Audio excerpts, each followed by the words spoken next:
You are dreaming, and as you dream, the world changes. A fire creeps closer to the roots of Scout City, trailing from one rooftop to the next.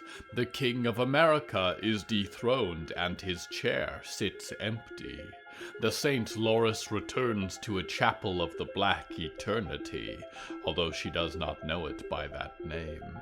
A ghost flees through the woods carrying the name of a killer, and an old man and a dead teenager cannot outrun what follows them. Loyalties and loves and trusts are tangled in a delicate fabric, and it is stretched to the point of breaking.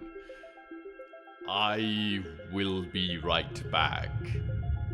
It's just quickly. There are responsibilities. There is all of this unfolding, and then also I am a newly appointed member of the Council of Heavens, and there are some duties I must follow up during our intermission from court. I cannot say I look forward to this one in particular.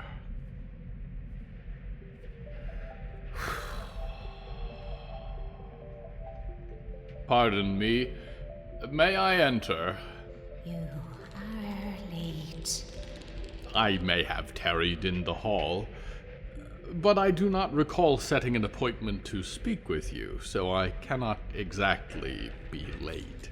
I was certain that you would seek me out. It is not the first intersection of our threads, nor the last. You have just come while I am busy straightening threads. You may speak while I work. Are you claiming to have predicted that I would visit you during our intermission? Behind my veils are eyes and fingers twisting fibers into thread. Behind yours are insults.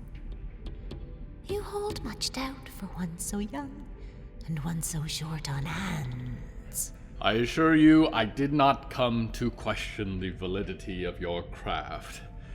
I came, if you have a moment, to ask more about your history.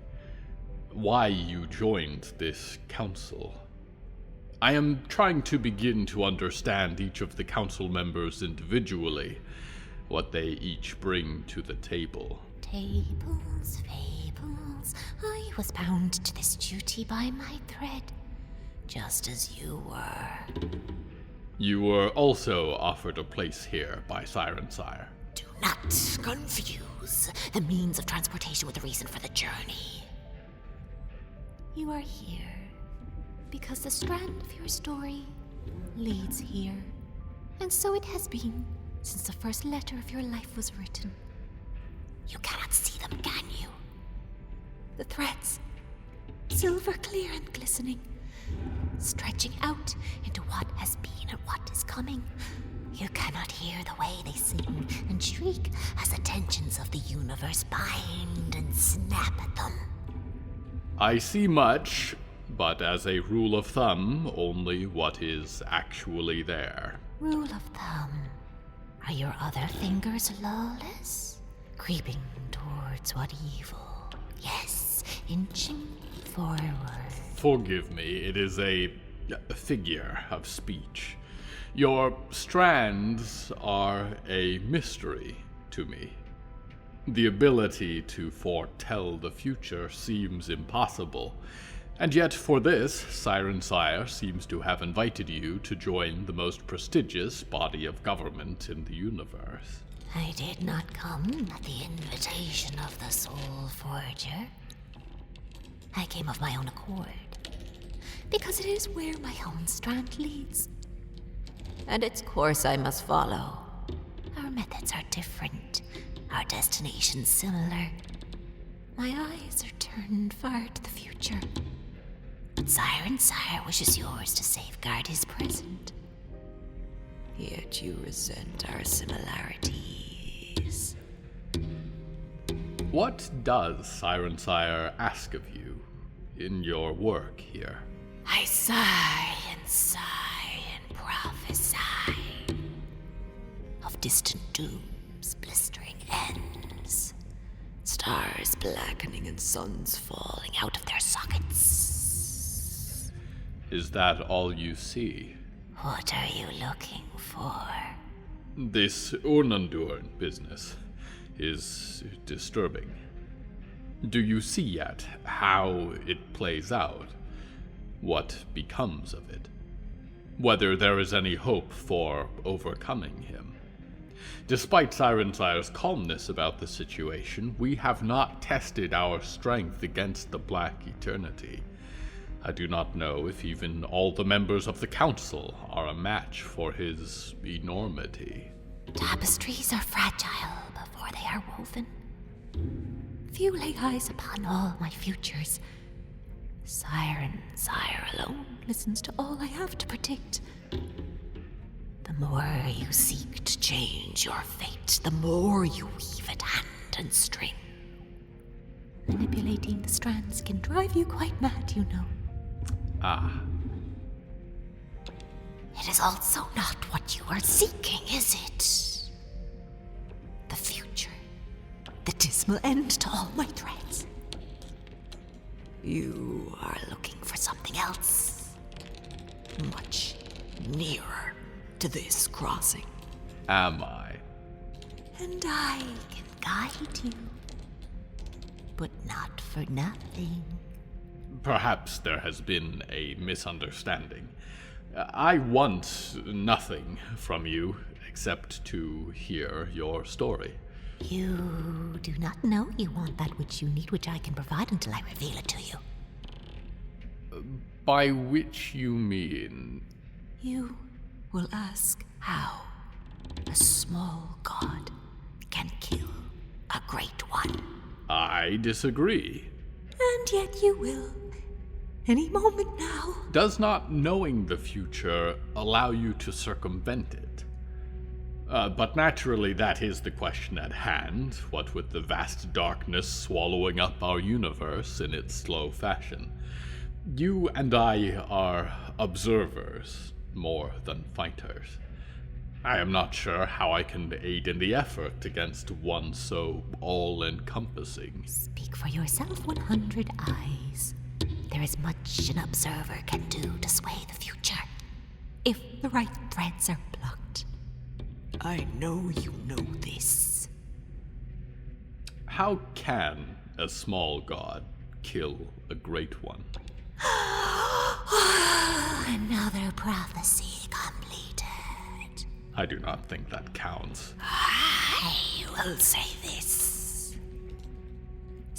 Sire keeps armories of more than his own soul-forged weapons. Hidden within his belly, behind the molars inside a cavity.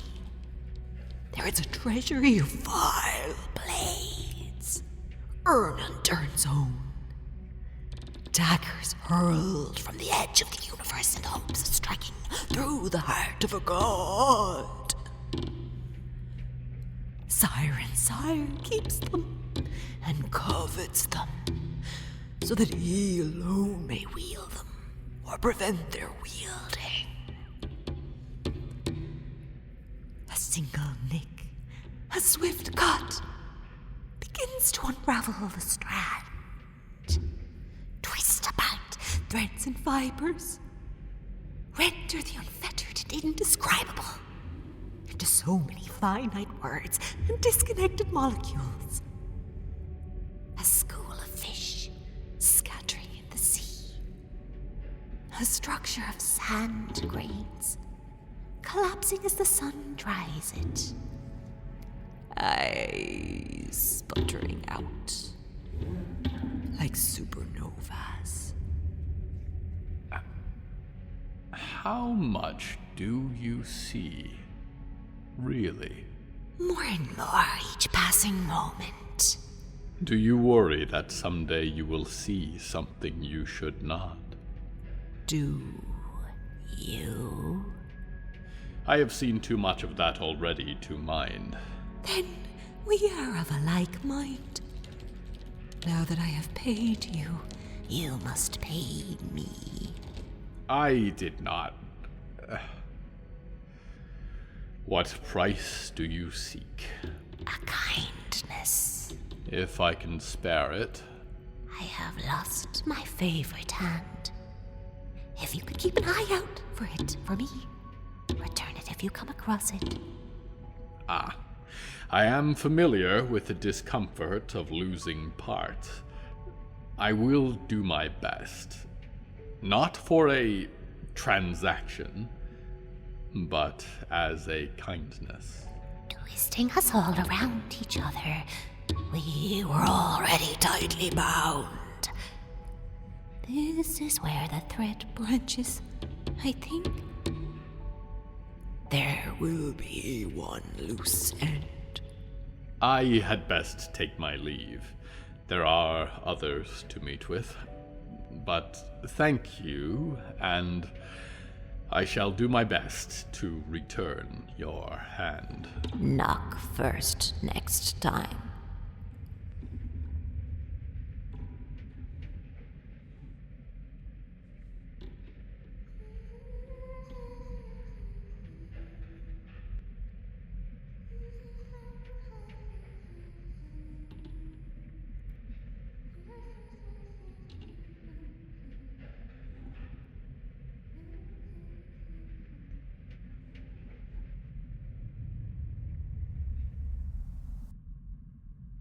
I am sorry, dreamers. Where were we? Ah, yes. The fire.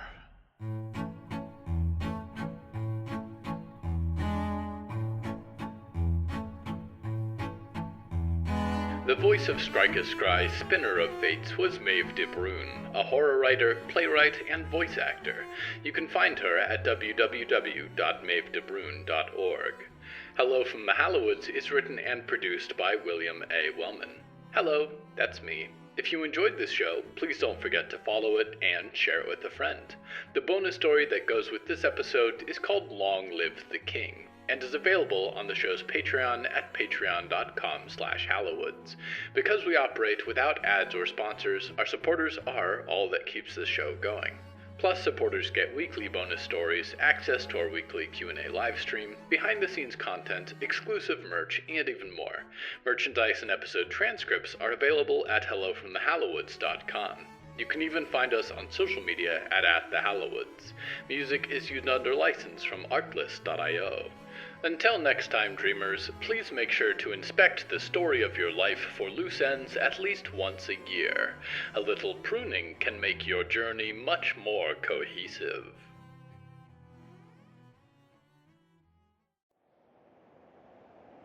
Haven is a god. Haven is a home.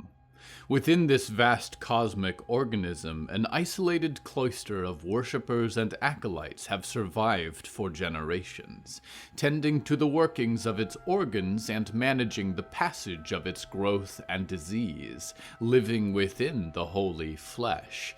But several of Haven's residents have begun to discover a dire secret. Despite the prayers and the hymns, a sickness is spreading in Haven.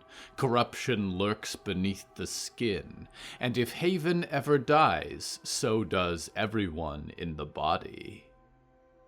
The Gospel of Haven is a religious body horror podcast and a visceral deep dive into the power of faith and what faith cannot power. The Gospel of Haven is the brainchild of audio drama legend Daisy McNamara, and presented by Eelthong Studios and Bloody FM, with the star-studded voice cast from shows like The Magnus Protocol, SCP Archives, Poe Evermore, and Eeler's Choice.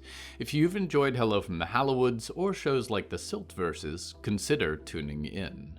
The show just debuted, with new episodes now releasing bi-weekly wherever you're listening to this.